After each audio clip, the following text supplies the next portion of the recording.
Welcome to Stay Sparked. On this show, we explore how to stay inspired in the modern world through the most profound lessons from Burning Man, relationships, entrepreneurship, psychedelics, spirituality, travel, and more. On today's episode of Stay Sparked, we talk about the journey of self-love. What the heck is self-love and where is it taking us? We give best practices on how to become aware of where self-love might not be showing up in our lives, and also practices on how to bring it into our lives so that our lives become a journey of self-love. We talked about the dangers of comparing yourself to others. We talked about self-esteem versus self-compassion.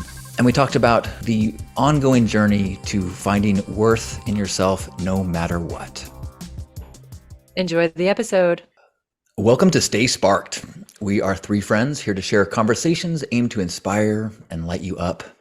Thank you so much for listening. If you've been enjoying our conversations, we would appreciate you leaving us a rating and a review on Apple Podcasts so that other people can see and hear and feel the sparks. I'm Halcyon. I'm Betsy. And I am Giannis. I am the host of the Hug Nation YouTube channel and the founder of the Pink Path group coaching program. And I am a holistic healing arts practitioner in Southern California and also the founder of the Power Affirmation Journal and project, where I teach life skills for sustainable happiness and spreading joy in all the ways. I am the founder and CEO of New World Nutritionals, a nutritional supplement company with many mushroom-based products, all designed to improve your state of mind. Nice. And we like to start our conversations with a little bit of gratitude. So I'll start. I am feeling so grateful for my family's traditions that we have created. We just had our annual Easter beer bottle hunt that my mom started 25 years ago when she realized that her aging children were no longer excited by eggs in the grass.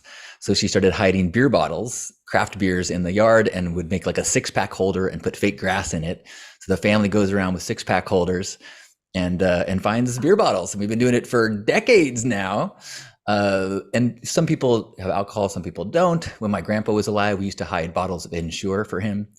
And it's just a fun way to take a tradition, make it new, and it's actually kind of competitive. Actually, there's some trash talking, so I'm super grateful for the fun and new traditions that my family has. That's amazing. I am going to share my gratitude for one of my closest friends' birthday celebration that I got to experience last night. Nicole, she is just such an inspiration. 4 years ago on her birthday, she came out and let us know that she wanted to become a musician. And over the last 4 years, she has been just dedicating her life to writing songs, and she put together an album. And last night, she gave her very first concert to a group of us. And it was just so inspiring. And I'm so grateful that I got to be a part of it, and so grateful that I get to witness my friends just put forth their energy to grow and to learn and to express. So my gratitude for Nicole. Quite honestly, at this moment, I'm grateful for you two guys. So, we didn't record last week, and that allowed me to do some other things that needed my attention. But I definitely was also feeling like, wow, I kind of missed the check-in, and I was starting our week off like we do usually Monday mornings when we record this. It just sets my week off to an excellent start, and so I was missing you guys, and I'm grateful for the last several weeks that we've been doing this, and I'm glad that we're back now, and looking forward to doing several more weeks of keeping it going. So gratitude for Betsy and Halcyon to get my week off to a sparked beginning. Yeah. Amazing. Thank you so much. Yes, we have so much fun here, don't we? I'm so grateful We to be do. here too. Indeed. And several is actually, what are we, 19?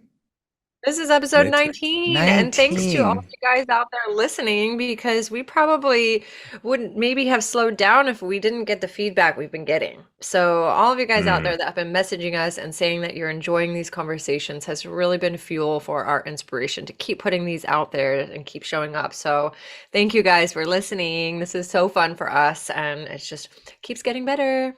Indeed. Yeah, the feedback has definitely kept us going. So keep it coming, please. Speaking of that, thanks for everyone who's been leaving reviews on Apple Podcasts. I want to highlight a review, and we'll continue to do that and highlight people that have been sharing the sparks. Chris Mia said, hacks for bringing more positivity into your life. I'm a fellow burner, and I can attest to the quality of this content. This trio of fantastic energy brings love and light into my morning every time I listen to one of the podcasts. Thanks for the work you all put into making this podcast so awesome. Thank you, Chris. That is so awesome to hear. Chris. That's great. Wow, so beautiful. Thank you, thank you, Nice. thank you. Yes, well, let's keep the sparks flying, shall we? We keep fanning those sparks and turning them into flames, hopefully. Yes, let's please. Let's.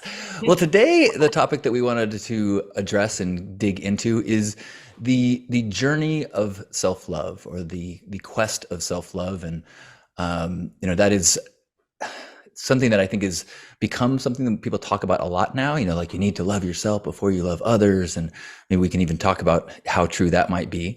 But it's also something that I think has been only recently something that is so celebrated. There's something that has been something that is there's been some judgment about putting too much energy on yourself, and yet it is so critical to any path of growth, is finding that that in yourself. And as we jump into this, I'm really feeling this. It's not a quest with a pot of gold at the end for me, but it is a journey, ongoing with levels upon levels upon levels. But as we start, I'm wondering, do either of you, have memories or experiences of a time when you definitely did not feel connected to self-love? Of course. Yeah. Is that loaded? In a word. That was a lob. We're human. We Yeah. definitely are human. Yeah, I feel like that's part of the human experience. We come in and we get faced with these set of challenges, and our parents do the best that they can, hopefully, but they're still going to probably mess us up some way to give us an opportunity to come back into discovering who we are. And teenage years oftentimes can be very challenging, very emotional, and just a lot of different things can happen. And I know for me personally, there was some time in my teenage years where I felt really like just hard on myself, and I didn't know who I was, and it was a lot of comparison and trying to be something that I thought I should be, trying to fit into this model that society and my school says that I should be, and then just like getting to a place of feeling really like just not good, and then having unhealthy patterns and alcohol and escaping and all of that to just get through it. And I know for me, the journey of self-love started around that same time, but I didn't know it. So there was these little trickles into my life that really helped me, like these special people that I consider as like earth angels. And my bonus mom, my stepmom, she was one of them. At a time where I felt very lost and disconnected, she was always just like sprinkling these little reminders in for me about self-care and about love and trust and faith and all of these things, right? And even though I wasn't able to really take all of it in at those times in my life, it stuck with me. It went in there. And then over years, and I could like hear her voice like get louder and louder, and the more that I could open it up. And now I just like, wow, thank God for her. And then I also had another person in my life, Aaron, who was my high school sweetheart, who was also very lost at the time. We both were like in that teenage like rebellion and all of that. But we also got to be angels for each other, to give each other these reminders to help us to get through and to get on the path of trust and of faith and of love and of connection to nature and these different things that really now are a huge part of my experience of feeling love for my life and for everything that's around me. Mhm. But it always wasn't always easy, you know, and like you said, Halcyon, it's a journey, continuous journey. There's not like a destination that you get to on the journey of self-love. It's continuous. You Mhm. know, I love you mentioning the high school years, the young years, and I think there's so many parts of our culture that define or try to define for us what we're supposed to be. And that actually ends up being a very narrow definition of what a successful person is, what a good person is, or what we're and so all of our schooling and our culture and our TV is all kind of steering us to be these very narrow ideas of what we should be. And yet none of us are really perfectly into that pattern. So we have built into the process of growing up is this process of being shown you are not what you're supposed to be.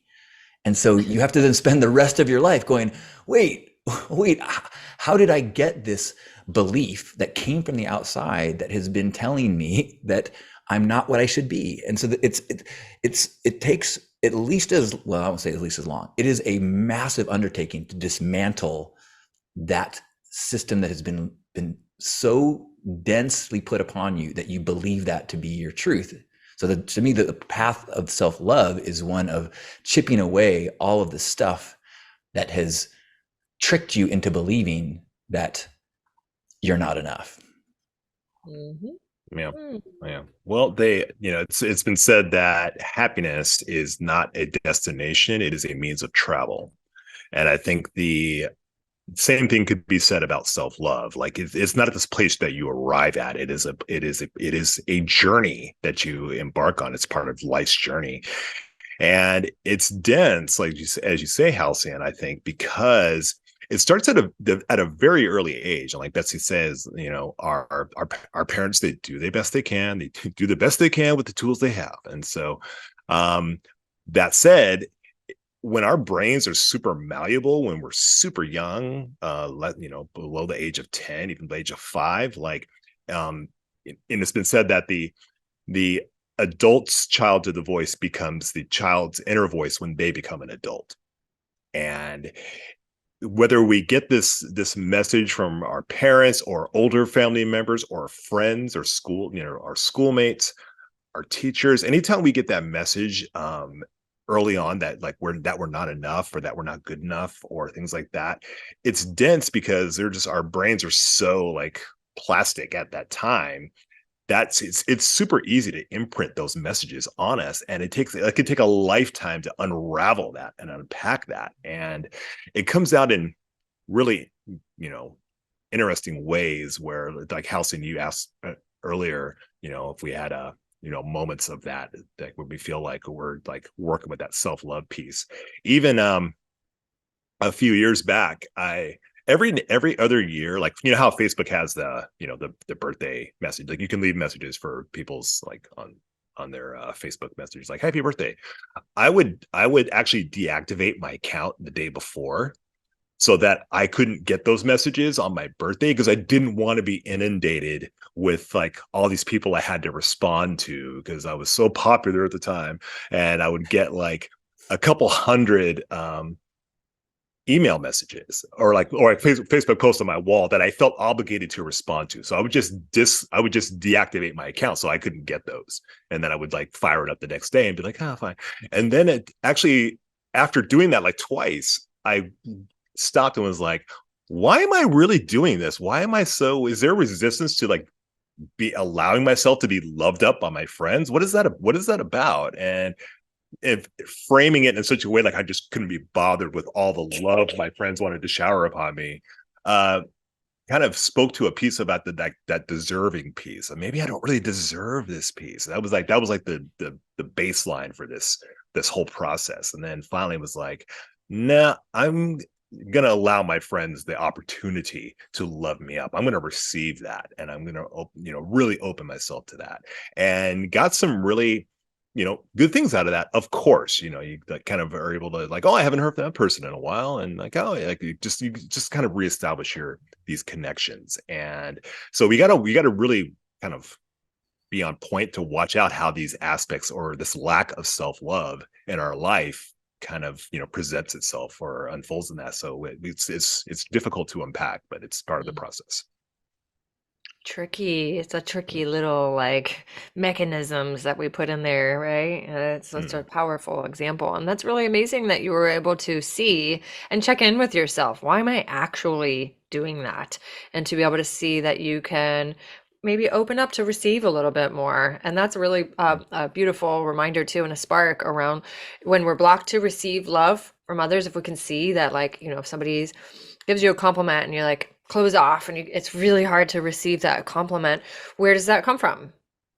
Is that from our own, self-love, our own worthiness to receive? I don't believe that I'm worthy to receive a compliment, so I'm just gonna like close off to it or get really awkward and uncomfortable. It's a little signpost, right? Like there's just something so simple, like being difficult to receive a compliment can lead you into a place of self-discovery if you're willing, right, to go into that and go like check in, okay, how can I actually love myself enough to see that I'm worthy to receive a compliment right now? And that's like maybe it sounds simple, but it's a deep process. And I've experienced it. I've seen so many people experience it. That is a really powerful practice to start to open to receive the love from the outside and watch the inside start to shift. Yeah, at a recent birthday party, the person whose birthday it was, stood up in front of their friends and said, "I'm finally at a point in my life where I could have this party, could invite my friends here, and I'm open to receiving the praise and the adoration from you and the hearing what you love about me, that I'm grounded enough in my self-love that I can hear these things, for the first time." And it was so powerful and so beautiful to hear that. And it seems like, well, why wouldn't I be able to hear it? Because of the things we're talking about. Like there's something, it's a significant thing to be able to actually receive. It's like when I am sometimes slipping into my self-criticism, I will say things to myself that I would not say to other people. Be like, well, treat yourself like you would treat any of your friends, or how would you would talk to yourself like it's a child? But it's hard if you don't. It's a very different thing. We have a built up criticism of ourselves, or some self-image things that are way deep down that does make us sometimes less able to see the beauty in ourselves that other people see in us. Yeah, absolutely. And I feel like, just to put a spotlight on how the world that we live in really does sort of promote comparison. Unfortunately, we see all of these images of all these amazing people out in the world, these billboards and on our screens, and these people that have thousands of followers and are picture perfect. And, it's like, oh, well, he's this and she's that, and I'm not that. And then we go look at ourselves in the mirror and we're like, oh God, like, there's this comparison that really does make it difficult to come into places of deep self-love and acceptance for who we truly are, to be able to honor just the unique expression of who we are is it's a process. Our friend that stood up in front of everybody to say, I'm finally at a place where I'm able to feel confident enough to call together a group of friends to celebrate me on my birthday. I've never been able to do that before. Like, wow, what a powerful act to be able to do that. And then also as her friend, feeling quite surprised by that, honestly, because that was something that I didn't even know as one of her close friends, that was hard for her. She was really good at just being like, oh, no, it's okay. Like, how often does that kind of resistance get actually hidden or is like under the surface? Maybe she didn't even know. So there's so many layers to this topic, and I love it so much because it's a complex topic that I feel like is a buzzword, is a hot topic right now. With there's so much healing happening on the planet. There's a lot of personal growth and development is growing widely, and self-love is a huge part of that. It's a pillar in that work. And there's just so many layers of it. So yeah, I'm excited to just keep unpacking and see what's coming through. Yeah, a lot of that is connected and related to inner child work, which is also like kind of a a newer thing in the avenue or the realm of self-help, like kind of giving that child version of you the love or the compassion or that feeling of safety that we might not have gotten. So as a child, that's a whole other topic, but it is related to this one as well. About the comparison piece, it's kind of been said that comparison is the thief of joy, and that really is a saying that kind of resonates with me. I think it's really important to kind of catch ourselves making notes of like our friends, because it goes both ways. Like, oh well, like gosh, at least I don't have it as bad as that person, or gosh, why can't I be more like this person? It just yeah, it kind of gets you in both directions. So there's always room for self-improvement. We can always become a higher, better version of ourselves, and alongside of that, there has to be acceptance for who we are in this moment, how far we have come, even if we don't feel like we've come as far as other people or as far as we could have. I think the acceptance piece is a big part of the self-love, like loving ourselves where we're at, while knowing like our best is going to change. Like doing our best is one of the four agreements, and part of that is also realizing like our best is going to change from day to day. So some days we're really on it, and some days like it's I got out of bed, I took a shower. That's my best today. That's fine. And loving yourself for that. I saw recently a friend of ours posted something that really kind of resonated with me. Our friend Katerina, she posted something that I'm just paraphrasing, but it was speaking about compassion, and something along the lines like how would you be able to learn about compassion if there was no one in your life that you had to forgive?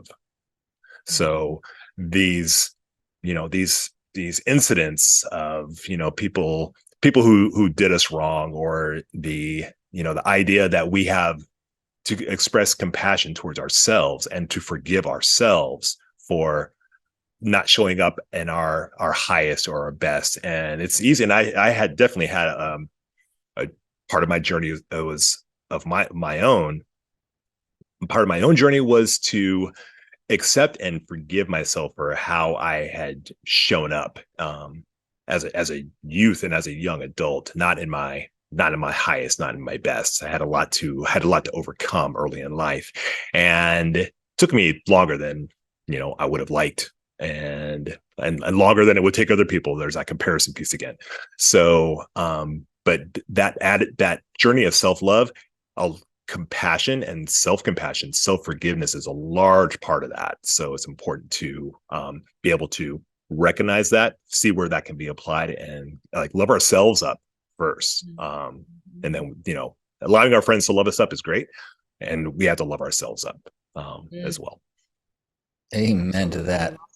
The I love that you mentioned self-compassion. I just watched this TEDx talk by Kristen Neff. She's the author of a book called Self-Compassion, and she talks a lot about the dangers in the path of self-love and self-awareness when it comes to comparison. And she compares self-compassion to self-esteem, where self-esteem is often built up as you are special, you are awesome, you're amazing. And that's in comparison to other people. So we feel that we're good enough because we're better than others is often how we build up an element of self-esteem. Whereas self-compassion is this, I am worthy as is, I am enough, I have the difference between like, have I earned love versus through grace, I am deserving as is, no matter what. And there's a lot of spiritual paths that really touch on that. I remember in A Course in Miracles, there's a lesson, I need do nothing, that really hit me hard. Like you don't have to, do good acts and, overcome your insecurity. You don't have to do anything to be worthy. You need to do nothing. And that is such a significant shift from everything that we have been taught about. You got to be productive. You got to, like, we have a culture that you have to have a job to get healthcare. If you are not producing and adding to our economy, then we don't care if you're sick. Like that is so fucks with our heads so much that we have to be a certain like value add to have worth. But the path of true self-love is one where we have the self-compassion to believe that we are enough as is without anything. And I'm saying that to myself right now as much as to anyone else. I feel that so much. So beautifully stated. Yeah, just because we exist, we are worthy, right? We come in to this world as inherently worthy light beings. We are unique and special. There's no one else in existence that is the same as you. We are special just because of who we are, right? And we forget that. Yeah. And Yeah. it's a journey of remembering that we are worthy. We are worthy to receive love. We are worthy to have wonderful experiences. We are special, and it's an interesting process. I know for me to come into a place of seeing that space of embodiment of it. To find a graceful way to embody that worthiness on a regular basis. How do we move through the world from that place of just embodied worthiness? What does that feel like? How do we do that? And for me, and the journey is like usually where I feel the resistance to it is where I get to expand into, right? If I don't feel worthy, then to have the awareness that I don't feel worthy in that moment, then I can start to pause and start to open up to see, oh, okay, where do I have room to grow here? How can I actually come back into a place of seeing my worthiness? If I know that I'm inherently worthy, it's a process to unwind where I'm not. Hopefully that makes sense, right? It's like the contrast that provides insight into a deeper space of loving myself and accepting myself as I am. Does that make sense? Yeah. Yeah. I think we also have some dangerous cultural pressures and patterns to what the opposite of celebrate, but like really speak into and share our weaknesses and our struggles. We're encouraged to kind of talk about the things that we are struggling with, or I fucked up with this. But if you get too much self-celebratory, it's considered kind of arrogant, like almost narcissistic to talk about like your wins and I'm so good at, people say in some circles, how's it going? You're like, oh, it's great. My job's going this. People walk away from you going like, man, that guy's sure full of himself. Like I know my early journey of recognizing that I was struggling to like myself and love myself. And so I had one of my early websites, I started to really share my journey of practicing self-love, and to nip it in the bud, I called it cockybastard.com, because I'm like, if you talk about self-love, if you talk about loving yourself, people will call you a cocky bastard. And I think that the more that so you just beat him to the punch. Exactly. I love it. Yeah. It's so good. Although when people didn't read about it, they were like, man, get a load of this guy. I'm like, no, you got to like go deeper. It's not, I'm not saying I'm a cocky bastard. I'm saying I'm struggling with insecurity and I'm trying to love myself. Anyway. Wow, that's so powerful. I really want to just highlight something you said too, because I have experienced that where if someone says, "How are you?" and I'm like, "Oh my God, I'm so good. I'm feeling really alive and vibrant and healthy, and I feel really on purpose, and just feeling really grounded and excited about life. Some really cool things are happening." And then watching the response, they're like, "Oh, okay." Like, "How are you?" And they're like, "Good." Good, and it's like, oh gosh, oh God, okay. So now, like, again, like coming into that place of like knowing how to be graceful and loving and celebrating life, and also being compassionate towards where other people are, and watching the conditioning to go into the complaining. Like I had this woman come into one of the virtual groups that I lead. So I lead these women's groups that really teach life skills for sustainable happiness through meditation and movement and breath work and affirmations and gratitude. And one of the things that we practice in our calls is getting the chance to share something that you're proud of that happened in your life that week. And she said this was one of the newest practices she's ever had. And she said in her social circles, it's more common to be complaining, to come into a space and going like, this is what's wrong, and this is horrible, and I hate how this is, and this is such a bummer. And she came to this place of recognizing, wow, it actually makes a huge difference to shift their perspective and start to see the good things that are happening.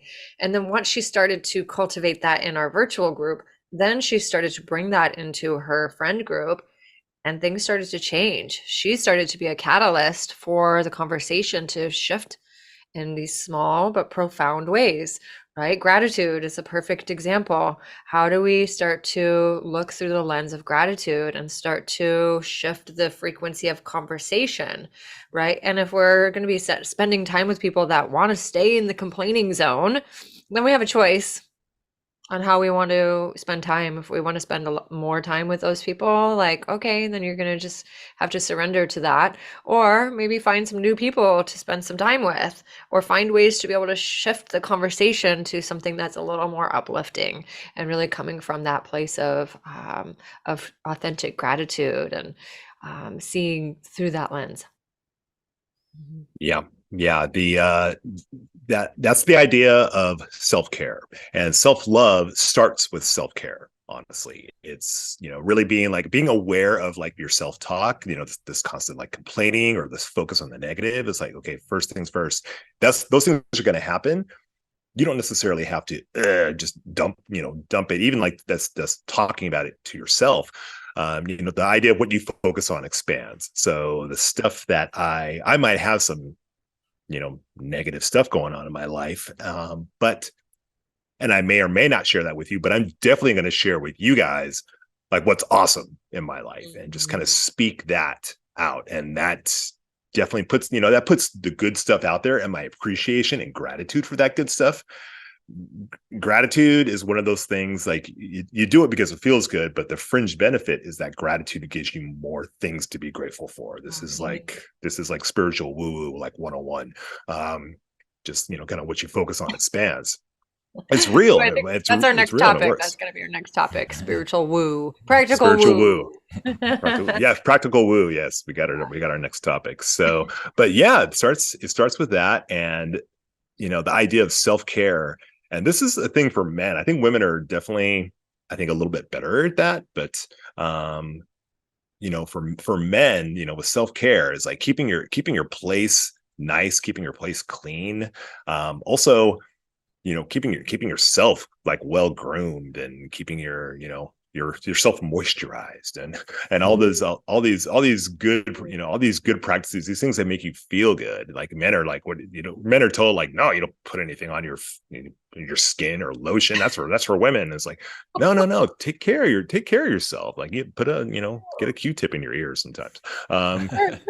Really, yeah, Yeah. that's the self-care piece. It starts with that, and that's one of the first forms of self-love that I think is good for us to practice. I love that so much. The concept of like, yeah, why do men not put lotion on as much as women do? We all have the same skin, it's Yeah. the largest organ in the body. And I'm feeling a spark coming on, because one of the things that when I first started on the self-love journey in some of the women's groups that I was in many, many years ago, we would talk a lot about different ways to practice loving ourselves. And it started with the body, because, a lot of times, especially as women, I think we have a little more insecurities on how our bodies are and how they look, and they are always changing, and, they're not perfect. And so one of the practices that we did was we would use our moisturizing practice and infuse love into it. So like when we like put our lotion on our arms, like, I love my arms, I love myself, and massaging the lotion into the body and actually getting into that place. And at first it's a little awkward, like, oh, this is weird. I don't know, like loving myself. But after a while, you start to connect to the incredible intelligence and the miracle of this body, right? Not because of what it looks like, but really what's happening in our body. There's just so many systems running to keep ourselves alive and to get into that place of honoring this body as a temple. It's been one of the most powerful practices on my journey of self-love and self-care. And now I continue to do that with the dry brushing and with the shea butters in the winter. And in Ayurvedic, it's called Abhyanga, where you oil yourself from the top of the head to all the way down to the toes. And you tend to each tiny little crevice of your body in that place of self-honoring and self-love. And it's a really powerful practice. For men Nice. and women, I'll say. Nice. So you're saying I should put Q-tips and moisturize? Okay, if you guys say so. I thought I Then used you'll love yourself. I All your use. problems will be gone. Well, I love that inherent in that kind of that lotioning up is this appreciation, and it's kind of this extended gratitude. I practice a group gratitude practice 3 times a day because of that sharing of wins, a place where we welcome the process of, like, one of our chants is share your wins, because it's so helpful, and it's and it's also it's a way to frame things so that a win can be a way to look at a struggle. What I've been going through some stuff lately where I noticed that I didn't act in the way that I wanted to, and so I was beating myself up. I'm like, wait, no, you did good. You noticed that you were not acting the way you wanted to. That's a win. Okay, so I'm grateful that I had the self-awareness of a habit that I want to change. That's way different than I suck, I did that again, And so that the process of practicing the way you think about things can be a way to shift that voice to be one that is more self-loving. Yeah, and also like in the celebration of the wins, that helps us to see that we're actually much more productive than sometimes we give ourselves credit for. I know personally, I do accountability calls with some people in my life and do different coaching calls virtually, where one of the main things that we do is we look back at the week and we celebrate the wins. And it's so helpful because sometimes I might have a week where I'm like, man, I didn't really tend to my goals very much. I felt like I kind of just like didn't really hardly do anything this week. What did I even do? But then like coming to a place where I can write down the things that I did makes me feel like, okay, actually, like I'm doing pretty good. And like you said, Janus, it's like maybe sometimes it's like, oh, just a yoga class or taking the shower is a win, depending on the stage of, light that you're in and the stage of life that you're in. It's a really powerful practice to keep coming back and celebrating these wins, whether that's just with yourself by writing them down or having a safe place, whether that's with a accountability buddy or a coach or a trusted friend to come into that place and saying like, oh wow, okay, yeah, I'm plugging away. I'm doing pretty good. It's a self-love practice. Yeah, and it takes time for that. It's like we're in this instant. We have long been in this a culture of instant gratification. So it's important to recognize, like when we do these steps, like to have patience with ourselves and to realize that we're not going to turn the page immediately, but it is a process. So, like with business, for example, like there's certain things that I have to do to set the wheels in motion, and then I have to let it do its thing, like hiring a designer to do like a new label for me. He's a busy guy. It's going to take him like 10 days. So made the call, placed the order, and let it go. And then like a few days later, I'll be like, I got to do something. It's like, no, you got to wait for the label to arrive and then you can do something. So you got another week. Work on there's other stuff that is worth your attention. So do these things, start the process, and then realize that it's a process. It's a journey. It's not some destination we're trying to get to. Self-love is a journey. That's the one thing I would like for all of us and for myself take away from this. It is a journey that is ongoing, and it's a lot of fun if you just kind of jump in, take the ride, and enjoy the scenery on the way. I really appreciate that Absolutely. the idea of the process, and I apply that right now. I've been really trying to get I won't try. I'm gonna work on my language. I am beginning a meditation practice that I'm quite dedicated to right now, but I am beginner, and so I will find myself wanting to be at a place in that practice, and it becomes a judgmental thought when I then need to reframe and go, I practiced today, that's a win. The fact that I have not achieved this lofty goal that I don't even quite understand yet is not the point. The point, but there is parts of that old programming of achievement, of progress, of productivity that I apply even onto something like meditation. And so it's going back to that. Okay, no. The self-love part is the practice, is the process, and as you said earlier, it's the journey itself that I have to find self-love in the moment, this present moment, exactly. Acceptance of where you're at is loving yourself. Yes. I have this client right now who is this older CEO, very busy, very highly productive, has gotten done so much in his life. And the concept of self-love is brand new to him. I think he's about 68, and he's working with me and another healer on really learning about how to implement practices for self-love, because he has bypassed it so much that his body is stressed. He has a lot of pain in his body. He is just like really experiencing the impact of that, what stress has had on him. And so in these practices that he's starting to do, it's so beautiful to watch his nervous system start to relax and start to unwind just simply from doing these different practices. Like one of the ones that we have him do is placing one hand on the heart, one hand on the belly, and just a little moment of 3 deep breaths and connecting to himself. And this is such a new concept for him. So new, so different, to just pause and to be with his own heartbeat, to be with his own breath, to even like infuse either gratitude or affirmation. And it's really amazing to watch how those little practices are helping him to feel so much more grounded, less frenetic, because he's got like a lot of ADD and is running really fast, usually the Energizer Bunny. And these simple things, I'm watching him over the last few months start to like just move much more gracefully in the space. Like when he first started coming in, he would like come in like a bull in a china shop and throw stuff everywhere and plop down and like, oh, so intense. Now he's like moving mindfully. And it's like much more graceful in the way that he's holding himself and carrying himself, and even sharing how his conversations and the meetings are going much smoother.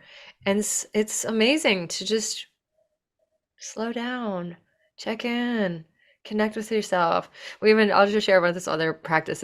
Sounds maybe a little cheesy to you guys out there. It kind of reminds me of that parody on Saturday Night Live of Stuart Smalley, but we have him doing the mirror work. And so we have this rose quartz crystal in front of a big mirror in his house. Have him touch the crystal, look into his own eyes, and say, I love you. And just repeat, I love you. And when he first started doing it was so awkward, so uncomfortable. He could barely look into his own eyes. He would like try and stop doing it right away, and over some time of practicing, he's gotten to a place of being able to look into his own eyes and authentically say, I love you. And it brings emotion. It softens the heart. It opens things up. It's like he's connecting to his inner child on a much deeper level. It's really beautiful. And that Stuart Smalley, where he's like, I'm good enough, I'm smart enough, and gosh darn it, people like me. It was like so cheesy and so hilarious, and just like, but it works. It's so powerful. We can look ourselves in the mirror and say these things. Yep. Right. And I think that idea that it's cheesy, or that instinct that you had to kind of like give a little caveat before you explained it, you might kind of have this might cause a reaction in you. Like that is keeping people from these tools. And that, if you are listening to this and you are feeling that maybe I'm not feeling connected to self-love in the way that I'd like to be, there's a good chance it's because you haven't been doing the practices required. And you might even have judgments about looking in the mirror and saying, I love you, or whatever those things are. I feel like I'm in a place right now where very recently I said, you know what? I want to be at a place I've never been, so I need to try things I've never tried. And so something in the past that I might have laughed at, I'm good enough, into the mirror, I'm like, okay, let's try that. If Betsy's doing it, then it's working for her, so I'm going to try that, And I think so that there is a real there's a lot that has to be overcome with recognizing the mind that we're using to judge ourselves right now is the one that isn't working. So this the same mind that is telling you that's a stupid idea, I'm not going to do that, is the one that is keeping you exactly where you are. So you really got to kind of break out and be like, okay, let me see if there's things that I are recommended to me that I'm going to fight initially. But who knows? I mean, here's someone who's in their 60s that within a very short amount of time is having a dramatic effect in the way that they are interacting with the world and they're showing up. And I'll say that in the last 7 weeks that I've been trying a bunch of new practices, I'm like, oh, I am noticing my thinking being differently. I had a bunch of air travel issues that happened over the last week, delays, running through airports. I slept in an airport, and I was like, throughout it, I was like, hey, I'm actually doing okay with all this. I'm not stressed about this. It's just this. And it was this very significant awareness that the new practices that I'd never done before are changing the way that I can handle things, that I can go from a place of judging myself. I can't believe you let this happen, or whatever, to be like, I just had a thought about this. I'm going to make this flight, or maybe I won't make this flight. So if as you hear any of this stuff, it is feeling a little woo woo, or that hey, maybe there's don't wait until the next practical woo. Try the thing. I guess just to crack open and say that self-love is a continued practice of stretching into the things that have been keeping you from it. Well, and not to keep kind of beating the horse of the mirror practice, but I want to kind of drive home the point of, if the idea of looking at the mirror and telling yourself that you love you sounds cheesy or weird, or why would I do that? Okay, so why wouldn't you say that you love you? Why wouldn't you tell yourself that you love yourself? What is so cheesy about that? What is so weird about that? And that your reasoning for that is that's where the awareness needs to go to. We all have a mirror in our house right now. Anybody could put pause on this podcast, go to the mirror and just look in the mirror right in your eyes and say, I love you. And the idea, like what comes up when you the thinking for that's where our awareness comes up. That's that lack of feeling the self-love, or the deserving piece, or the compassion piece. This is the easiest practice, and really, honestly, one of the most powerful things that you can do. It's super easy to do, and it is super powerful and effective to do that. Start your day off with that. And the idea, like, oh, that wouldn't do anything. It's like, well, what do you have to lose? This is one of the easiest things you can do. You have everything you need in your home right now. Start it. Try that. And if that seems like something that you just don't want to do, look at that and be like, okay, why is that a thing for me? And it's like, no, because it doesn't work. It's like, you never tried it. You don't know. It works. Stuart Smalley knows. Betsy knows. Totally. Like, yeah. The resistance is like the arrow towards where we need to grow. And I'll just share too on that, like, the mirror work. There's of course moments that I think we all probably look in the mirror and go like, oh God, I'm so ugly. My mom, she is such a wise woman, and one day I was feeling not pretty, and I told her, I was like, I just feel really ugly every time I look in the mirror. It's like, ugh, I'm so ugly, and it's like, that's not very nice, right? I know that's not a nice thing to say to myself. But my mom, when I told her that, she was like, well, honey, we're all ugly. Sometimes, sometimes we're ugly and sometimes we're pretty, and that's just the nature of who we are. Like if you really look at humans, we're kind of ugly. And it's all about your perspective, right? And it's like, okay, well, that's all right. And ever since then, I have come to a place of going like, oh, like even though I feel a little bit quote unquote ugly, I love who I am. I know that this is changing, always changing. Like my look is not who defines me, right? Sometimes I'm going to feel more vibrant than others. Sometimes I might feel sick and like pale and yucky, and that's okay.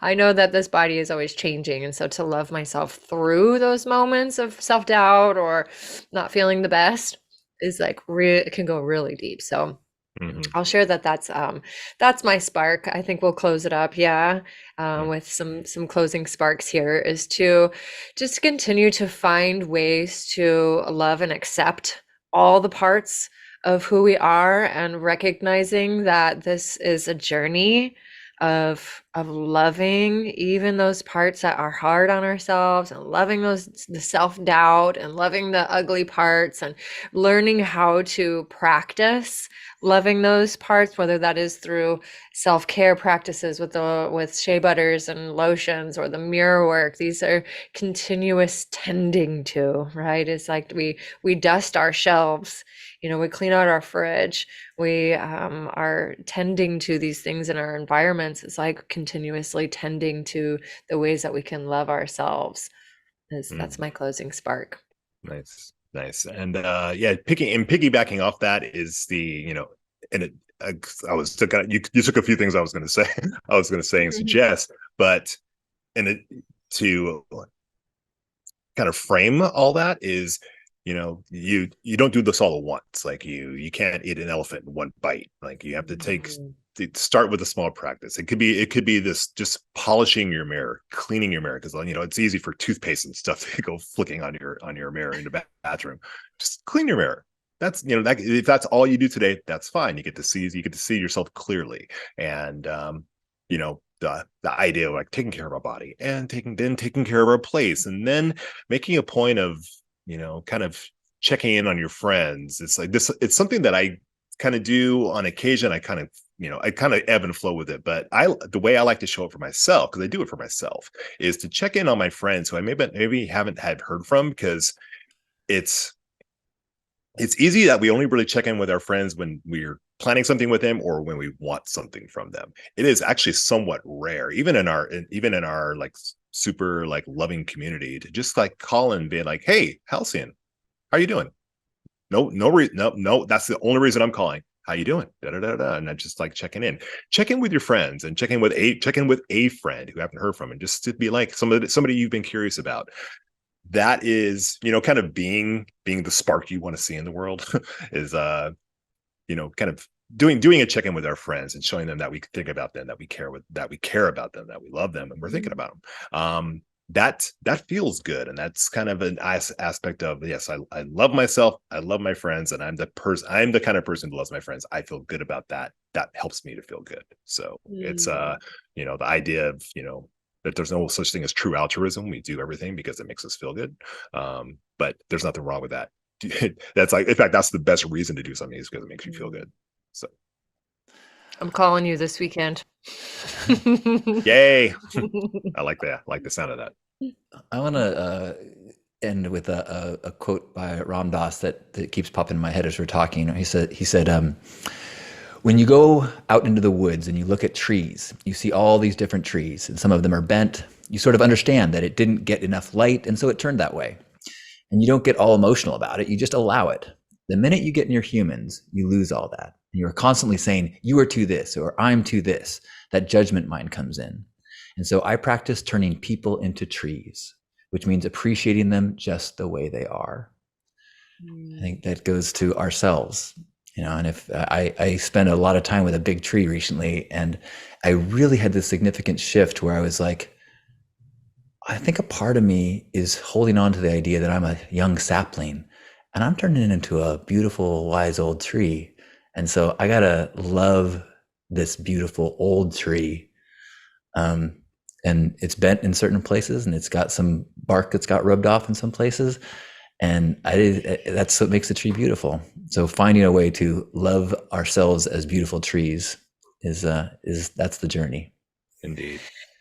I love it so much. So beautiful. Love this conversation. Thank you guys so much. And some sparks for you guys out there if you want to find more of our work in the world. Get a chance to share here. I'll just start off by sharing that you can find me on poweraffirmation.com. I lead women's groups and have a Power Affirmation Journal that helps to reprogram limiting beliefs. I also work with clients one-on-one, men and women, helping to teach skills for sustainable happiness through energy work, body work, intuitive coaching. I also love just transforming people's lives in different ways, whatever is needed. So I like to consider myself a catalyst of transformation. And it comes through in many different ways. So check out my website. You can get 10% off on my site with the code SPARKED. And also in the show notes, there's a free gift in there for you to have one of my Power Affirmation audios just for you. Nice. Fantastic. I am available online at johnstyn.com, JOHNSTYN.com, and that has links to the gratitude circles that go on every day. Those are free. I invite you to come join and share your wins. And also there's a link there to join my mailing list where I'm going to be announcing soon a 30-day challenge, part of a Pink Path program. So if you want to join me in some accountability and some practices that are the things that I've been talking about that I'm going through and learning, like meditation and changing some habits, and you want to join me, make sure you get on my mailing list so I can let you know when we're going to start that and how that's going to go. As mentioned, my nutritional supplement company is New World Nutritionals, spelled NU World Nutritionals, and our main product is a microdose product that is stacked with some other excellent nutrients, other mushrooms, amino acids, and such that are designed to alleviate symptoms of anxiety, depression, PTSD, ADHD, as well as improving focus, memory, learning, things like that. It definitely, anything neurological like this is proven to be a fantastic stack to support yourself nutritionally, and definitely improves your outlook, your mood, state of mind. And yeah, it's getting a lot of good work with a lot of good people. So you can use the code SPARKED for 10% off of any of our products, and that is newworldnutritionals.com. Beautiful. So good stuff. Thanks. Before we head off into our wonderful days, Betsy, would you give us an affirmation? I would love to. I'm feeling inspired to share an affirmation that is from Stuart Smalley. He kind of said it in a tone that was sort of condescending and, made it seem really cheesy, but I'd love to offer that same affirmation in a new way. So if you guys are down, you can close your eyes and take a deep breath. Internally or out loud, I am good enough. I am good enough. I am smart enough. People really like me. People like me. It's okay to claim that people like me, and I'm learning to love myself. I'm good enough. I am smart enough, and people like me. Gosh darn it, people like me, and it's okay to love myself. I am good enough. I am smart enough, and people like me. I am good enough. I am smart enough, and people like me. It's safe to fully express that I am good enough and smart enough, and people like me. I love myself, and I love you all. Thank you, thank you, thank you for listening. Stay Thank you, sparked. Betsy. Thank you, Betsy. Stay sparked, people.